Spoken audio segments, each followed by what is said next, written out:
The massive ship hung silently above Earth, hidden behind the moon. Its smooth, dark surface absorbed light rather than reflected it, making it nearly invisible to Earth's primitive scanning technology. Inside the command center, Commander Gray stood with his hands clasped behind his back, studying the blue planet on the main screen. "Report," he ordered, his voice calm but firm. Officer Reed looked up from her station. "Initial scans complete, Commander. The planet shows signs of early space exploration, basic satellite networks, and limited military capability. Standard Class 3 developing world." Gray nodded. The Galactic Confederation had strict protocols for dealing with each class of planet. Class 3 worlds were considered harmless, primitive species still figuring out their place in the universe. They required observation but posed no threat. "Any unusual readings?" Gray asked, following standard procedure. Reed shook her head. "Nothing significant. Their technology appears consistent with other Class 3 worlds. They've barely reached their own moon." "Prepare a landing team," Gray decided.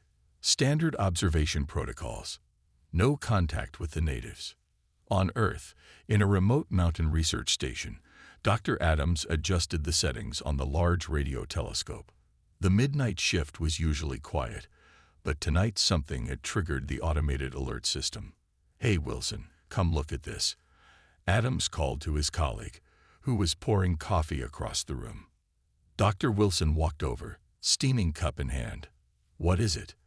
"I'm picking up some strange energy signatures from behind the moon. They don't match any known satellite or space debris patterns." Wilson leaned closer to the screen, squinting at the data. "Could be a glitch in the system. I've checked. The equipment is working perfectly." Adams tapped a few keys, bringing up a different view of the readings. "These energy patterns are too organized to be natural, and they're not matching any known human technology." Wilson took a sip of his coffee, trying to hide his excitement. They had both spent years searching for evidence of extraterrestrial activity. "Send the data to the main lab.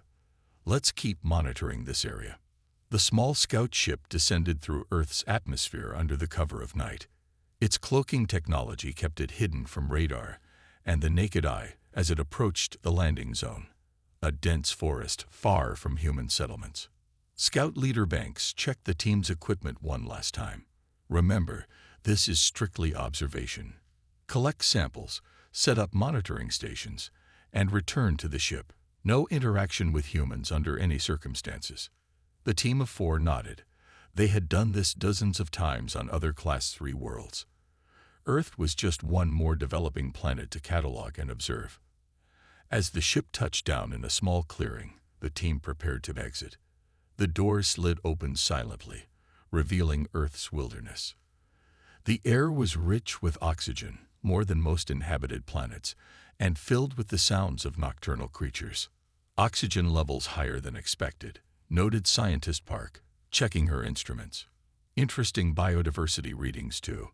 Banks stepped onto Earth's soil first. Standard protocol. 2-kilometer radius. "Meet back here in 3 hours." The aliens spread out into the forest, collecting plant samples, setting small monitoring devices, and recording data about Earth's environment. None of them noticed the hidden camera that had been triggered by their landing. A camera set up by Adams and Wilson months ago after detecting unusual patterns in the area. Back at the research station, a silent alarm flashed on a computer screen. The motion sensors in the forest had been activated, capturing images of shapes that were decidedly not human moving through the trees. The classification of Earth as a harmless Class 3 world was about to be challenged, and neither the Watchers nor the Watched were prepared for what would follow. The alien base took shape quickly beneath the dense canopy of trees. Hidden technology bent light around the structure, making it invisible to passing aircraft and satellites. Inside, the team had set up a command center filled with monitors displaying data from their various collection points around the planet. Commander Gray arrived on the second day, stepping through the transport pad with a stern expression. "Status report," he demanded as soon as his molecules had fully reassembled. Banks stood at attention. Base is secure, Commander. We've established monitoring stations on all continents. The humans remain unaware of our presence. Gray nodded and moved to the central display table. With a wave of his hand, a holographic image of Earth appeared, rotating slowly. Colored markers indicated their observation points. Let me review our classification protocols for the new team members, Gray announced, noticing several junior officers. The Confederation categorizes all discovered planets on a scale of potential threat and development. He touched the display, bringing up the official classification system. Class 1 worlds are dead planets with no life forms. Simple observation only. Class 2 worlds contain primitive life, usually single-celled or basic organisms. Samples may be collected freely. Class 3 worlds, like Earth, have developed intelligent life with limited technology. These worlds are considered non-threatening but require careful observation. Class 4 worlds have achieved interstellar travel capabilities and must be approached diplomatically. Class 5 worlds represent advanced civilizations that are full members of the Confederation. And finally, Class X worlds are designated as dangerous and must be contained or avoided entirely. The junior officers nodded in understanding. Earth's designation as Class 3 meant they could observe freely with minimal concern about human interference. Reed moved through the monitoring station, checking readings from various collection points. Something was bothering her about the data. She pulled up historical records from Earth's communication networks, studying them with growing concern. "Commander," she called out, "I found something unusual." Gray walked over to her station. "What is it?" "Look at this technological progression timeline," she said, displaying a chart. Most Class 3 species take thousands of years to advance from basic tools to simple machines. Humans went from horse-drawn transportation to nuclear weapons in less than 2 centuries. Gray frowned. "That is unusual. But they still haven't achieved interstellar travel." "That's not all," Reed continued. "Their biological readings show remarkable adaptability. They can survive in environments from freezing to desert heat. Their bodies can recover from injuries that would kill most species, and their brain patterns suggest a capacity for both extreme cooperation and conflict." Gray studied the data. "Continue monitoring. This may require additional analysis." At the Mountain Research Station, Adams and Wilson had been working nonstop since detecting the unusual activity. They had gathered enough evidence to be certain something extraordinary was happening, but weren't ready to alert their superiors yet. "Look at this footage," Adams said, pointing to the screen. The night vision camera had captured blurry images of bipedal figures moving with unusual grace through the forest. Wilson leaned closer. "They're not human. The proportions are wrong." "And this," Adams continued, switching to another screen showing energy readings. "Whatever technology they're using, it's far beyond anything we have." Wilson rubbed his tired eyes. "We need to get closer. Set up more cameras near that clearing." "Already done," Adams replied. "But I also think we should try to make contact." Wilson looked alarmed. "Are you crazy? We don't know what they want or what they're capable of." "If they wanted to harm us, they could have done it already," Adams reasoned. "They've been here for days, hiding, watching. I think they're researchers, like us." As they debated their next move, a silent alarm flashed on their computer. One of their new cameras had detected movement. On the screen, a smaller alien figure moved away from the main group, apparently collecting samples on its own. "There's our chance," Adams whispered. "One isolated target." Neither of them realized that their decision to make contact would set in motion events that would change Earth's classification forever. Reed couldn't sleep. The data kept playing through her mind as she paced the small quarters assigned to her in the hidden base. After 3 days of intensive research, she was convinced that Earth had been dangerously misclassified. She pulled up her findings on her personal device again. The evidence was clear. Humans were unlike any Class 3 species they had encountered before. Their adaptability alone should have triggered a higher threat assessment. Reed gathered her courage and walked to Commander Gray's office. She knocked firmly on the door. "Enter," Gray called. Reed stepped inside, clutching her device. "Commander, I need to speak with you about Earth's classification." Gray looked up from his work. "What about it?" "I believe we've made a serious error," Reed said, placing her device on his desk. "Look at these comparison charts. Humans evolved on what we would classify as a death world. Their planet has extreme temperature variations, dangerous predators, natural disasters, and high gravity compared to most inhabited worlds." Gray frowned as he scrolled through the data. "This is concerning, but not enough to change classification." "There's more," Reed continued. "Their warfare technology has advanced at an alarming rate. Most species develop space travel before developing nuclear weapons. Humans created world-ending weapons before they even reached their own moon." Gray's expression darkened. "And your conclusion?" "Earth should be reclassified immediately," Reed stated firmly. "Possibly as Class X." Gray stood abruptly. "That's a serious claim. Class X would require immediate containment protocols." "I know," Reed said, "but look at their history. No other known species has survived multiple extinction-level events and continued to thrive. No other species develops weapons so rapidly, and their physical capabilities." She pulled up a video of human extreme sports. "They do this for fun, Commander." Gray watched humans jumping from great heights, swimming in dangerous waters, and climbing sheer cliffs with minimal equipment. "By the stars," he whispered. At the edge of the alien base perimeter, Adams and Wilson crouched behind dense undergrowth. They had been tracking the lone alien for hours, waiting for the right moment. "Now," Adams whispered as the alien knelt to collect soil samples. They stepped out slowly, hands raised in the universal gesture of peace. The alien, a junior researcher named Mills, froze in shock. "Hello," Adams said softly. "We mean no harm."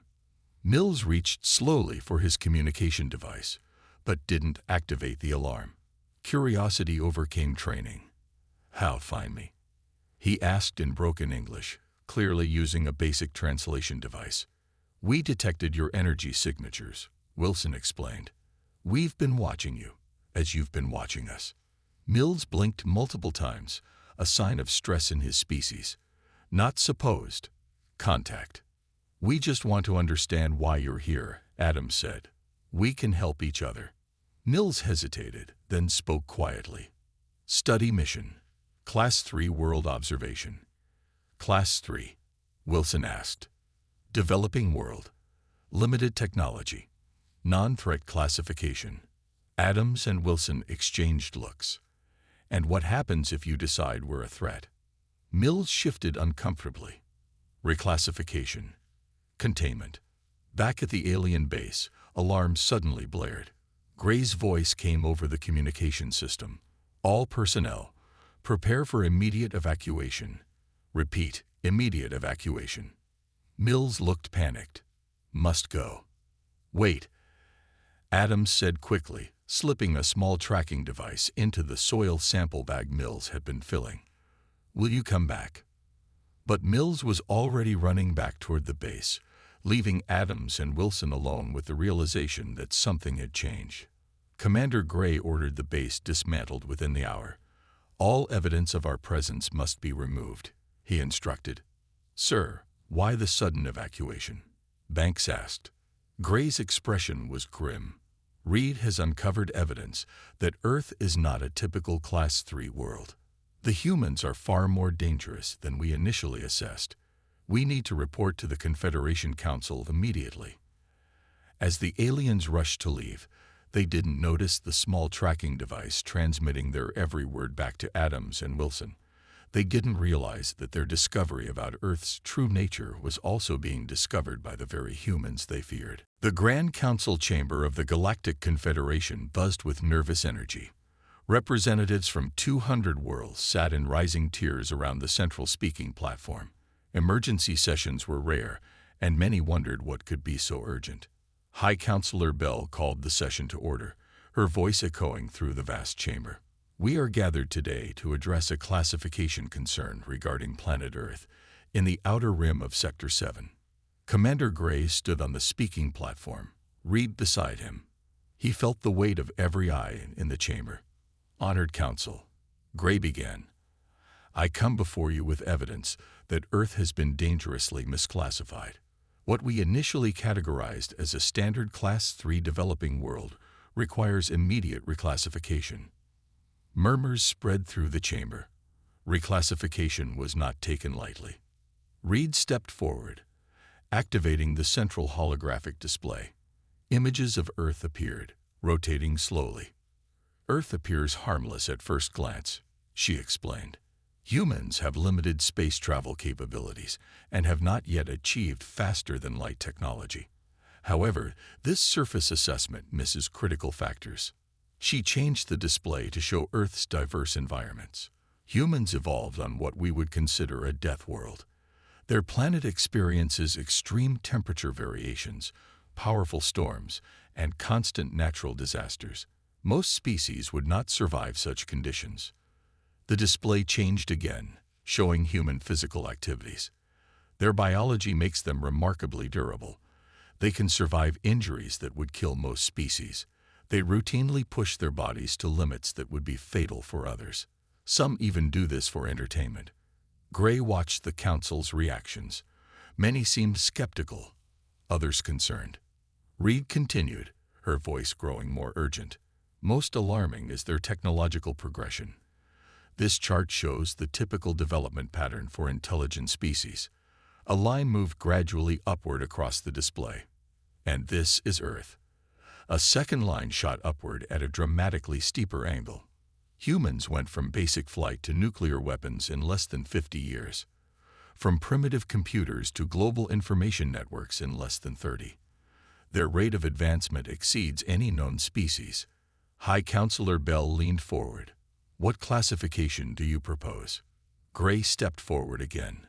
Based on our findings, we recommend Earth be reclassified as Class X, an inherently dangerous world requiring containment. The chamber erupted in shocked voices. Class X was reserved for the most dangerous planets in the galaxy. Silence, Bell commanded.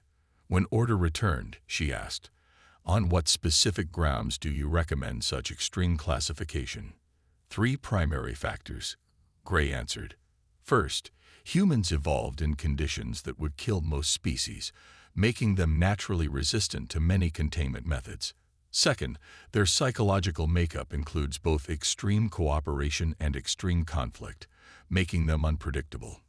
Third, their rate of technological advancement suggests they could achieve interstellar capabilities within decades, not centuries. On Earth, Adams and Wilson sat in their lab, listening to the Council meeting through the tracking device they had planted. The alien translation technology converted the proceedings into English. This is unreal, Wilson whispered. They're talking about containing Earth like it's some kind of threat. Adams typed furiously, recording everything. We need to get this to the government immediately. Who would believe us? Wilson asked. The transmission continued. The vote stands at 173 in favor of reclassification, 27 against. Earth is hereby designated Class X. Containment protocols will begin immediately. Adams looked at Wilson, face pale. They're coming back. In force. Wilson reached for the phone. I know someone at the Pentagon who might listen. We have the tracking data, the recordings. They have to believe us. As Adams gathered their evidence, the tracking device picked up one final transmission. Blockade fleet will arrive at Earth within 30 standard days. All vessels are authorized to use necessary force to prevent any human spacecraft from leaving their solar system. The reclassification was complete. Earth was now considered one of the most dangerous planets in the galaxy, and neither humans nor aliens were prepared for what would happen next. The first ships of the blockade arrived silently, positioning themselves at key points around Earth's solar system. Massive vessels with weapons that could destroy entire cities took up positions near Mars, Jupiter, and beyond the Moon. Their cloaking technology kept them hidden from Earth's primitive detection systems, or so they thought. Commander Gray stood on the bridge of the flagship, watching the deployment with growing unease. He had argued for a diplomatic approach at the council meeting, but had been overruled. The Confederation feared Earth too much to risk communication. "All blockade ships in position, Commander," reported Officer Banks. Gray nodded. "Begin Phase 1 of containment. Disable their satellite networks and long-range communications." "Sir," Reed approached, looking troubled. "I've been analyzing their communications. There's been a spike in military chatter over the past few days. It seems they might be aware of our presence." Gray turned sharply. "That's not possible. Their technology is too primitive to detect our ships." Nevertheless, Reed insisted, something has changed. Their space agencies have suddenly altered multiple launch schedules, and their military forces are on elevated alert status. Gray frowned. "Show me." In an underground facility beneath the Pentagon, representatives from major world powers sat around a large table. Displayed on screens around the room were images of the alien ships, captured by specialized equipment, hastily deployed after Adams and Wilson had brought their evidence to military officials. General Thompson stood at the head of the table. "Ladies and gentlemen, we are facing an unprecedented situation. Alien vessels have positioned themselves throughout our solar system. Based on the intelligence provided by Drs. Adams and Wilson, we believe these ships are part of a containment fleet." "Containment?" asked the Russian representative. "What does this mean?" Adams stepped forward. "According to the transmissions we intercepted, the aliens have classified Earth as a Class X planet. Extremely dangerous. They intend to prevent us from leaving our solar system, by force if necessary." "Do we have any means to communicate with them?" asked the Chinese representative. "We've attempted various signals," Wilson replied. "They're not responding." The room fell silent as the implications sank in. Humanity was effectively imprisoned in its own solar system by a force with vastly superior technology. General Thompson broke the silence. "We do have one advantage. They don't know that we know they're there. And they don't know about Project Horizon." Several representatives exchanged glances. Project Horizon was the most closely guarded secret on Earth, a joint international defense system developed after recovered alien technology from a crash decades ago. "It's time to reveal our own capabilities," Thompson continued. "We've been preparing for this possibility longer than they realize." On the flagship, alarms suddenly blared. "Commander," Banks called out, "we're detecting energy signatures from Earth. They're activating some kind of defense system." Gray rushed to the tactical display. "Impossible. Their technological level doesn't include." His words were cut short as beams of energy shot from hidden bases on Earth and the Moon, precisely targeting the cloaked ships. Several smaller vessels reported damage. "They can see us," Reed whispered, her theory confirmed. "Somehow, they knew we were coming." Gray's mind raced. This changed everything. "Send an emergency transmission to the Council. Earth has hidden capabilities we didn't detect. They've been concealing their true technological level." As he gave orders to reposition the fleet, Gray couldn't help but feel a grudging respect. Humans had managed to surprise the Confederation, something no Class 3 species had ever done before. On Earth, the first phase of the human counter-response was complete. General Thompson looked at the assembled world leaders. Phase 1 successful. They know we can see them now. The question is, what will they do next? Adams and Wilson watched the tactical displays, realizing that humanity's classification as dangerous might have been more accurate than anyone had imagined. The Confederation Council chamber was in chaos. Emergency alerts flashed on every screen as reports from the blockade fleet streamed in. High Counselor Bell struggled to maintain order. "The humans have disabled 7 of our ships," one representative shouted. "They've broken through the Mars sector defense line," called another. Bell slammed her hand down on the central console. "Silence. Commander Gray, report." Gray's holographic form appeared in the center of the chamber. His uniform was disheveled, and smoke could be seen in the background. High Counselor, the containment operation has failed. Earth forces have demonstrated technology far beyond Class 3 level. They detected our cloaked vessels and have launched coordinated attacks throughout the solar system. How is this possible? Bell demanded. Your own report indicated they had no such capabilities. They concealed their true level of advancement, Gray replied. We believe they reverse-engineered technology from previous encounters. Encounters that were never officially reported to the Confederation. Murmurs spread through the chamber. The implication was clear. Someone had visited Earth before and kept it secret. Reed stepped into view beside Gray. High Counselor, I have completed a new analysis. Earth doesn't fit any existing classification. They qualify for a theoretical category we've never assigned before, an apex predator species. The chamber fell silent. The concept was known but had been considered purely theoretical. A species evolved as the dominant predator on a death world, combining intelligence with natural aggression and survival instincts. They're not just fighting back, Gray continued. They're advancing. Earth ships have pushed beyond their moon and are moving toward our fleet positions near Jupiter. Their weapons are becoming more effective with each engagement as they adapt to our defenses. On Earth, in the command center beneath the Pentagon, General Thompson watched the tactical display with grim satisfaction. Humanity's hidden fleet, built in secret using technology from the crashed alien ship found decades ago, was performing beyond expectations. All squadrons report successful breaches of the blockade in sectors 3 through 7, reported a technician. Adams and Wilson stood nearby, providing analysis of the alien communications they were intercepting. They're confused, Wilson said. They didn't expect us to have this level of technology. More importantly, Adams added, they didn't expect us to be able to adapt so quickly. Their tactical patterns are too rigid, too predictable. Thompson nodded.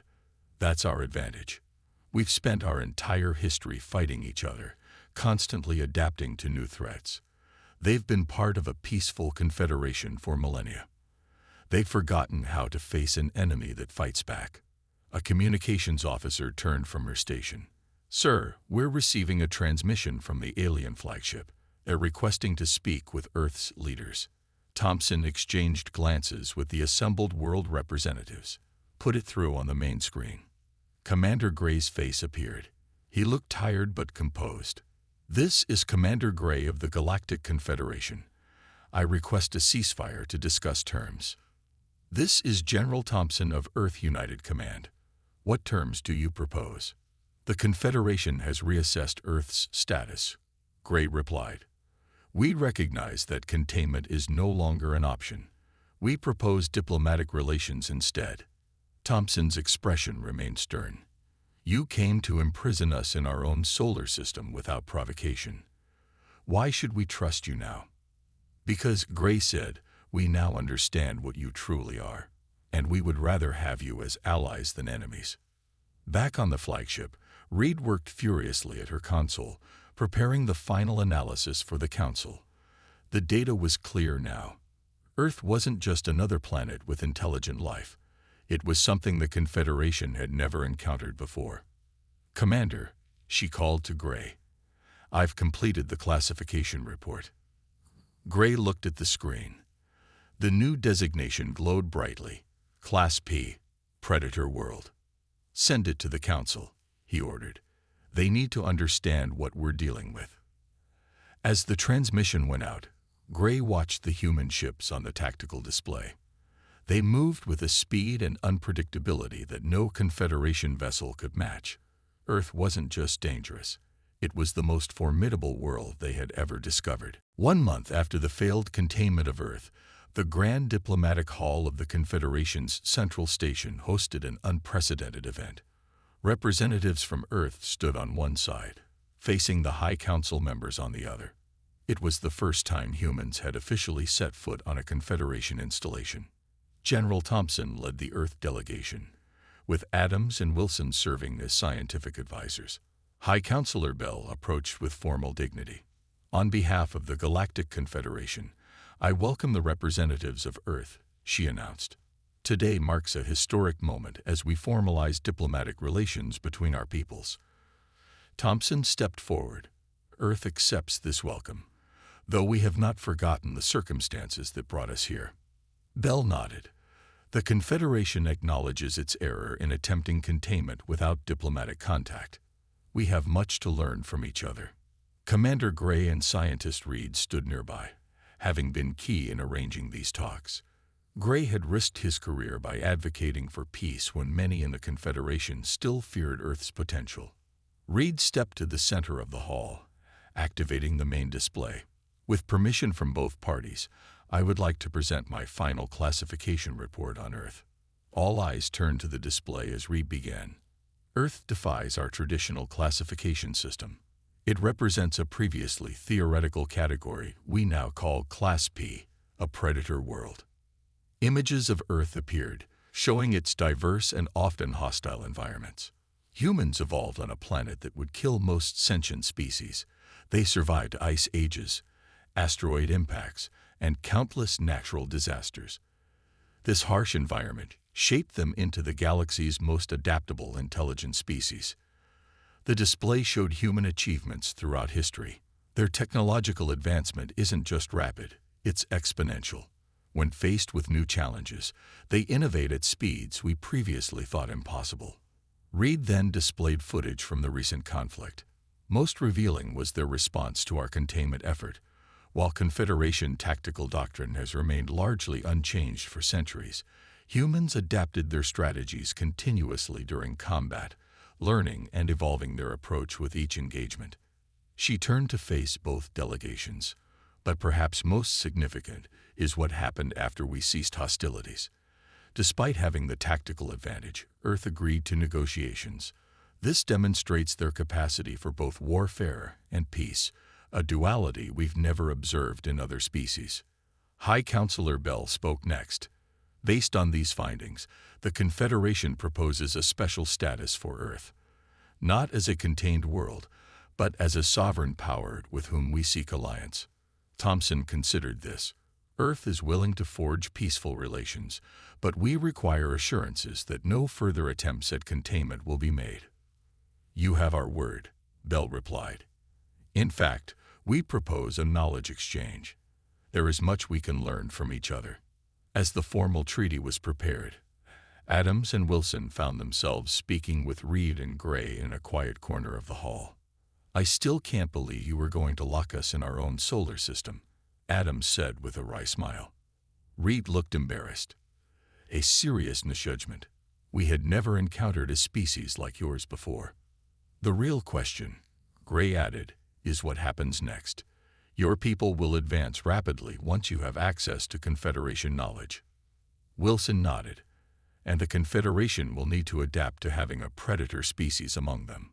Perhaps that's exactly what the galaxy needs, Gray suggested. The Confederation has been stable for so long that we've become stagnant. Your adaptability, your drive to overcome challenges, these qualities could benefit all our worlds. As the treaty was signed, a new chapter began. Earth had been reclassified from a harmless developing world to the galaxy's first recognized predator planet. And though many in the Confederation still feared humanity's potential, others recognized a simple truth. The most dangerous species might also be the most valuable allies in a universe full of unknown threats. The misclassification that had nearly led to war had instead created something unprecedented, a bridge between the steady wisdom of the Confederation and the fierce adaptability of Earth.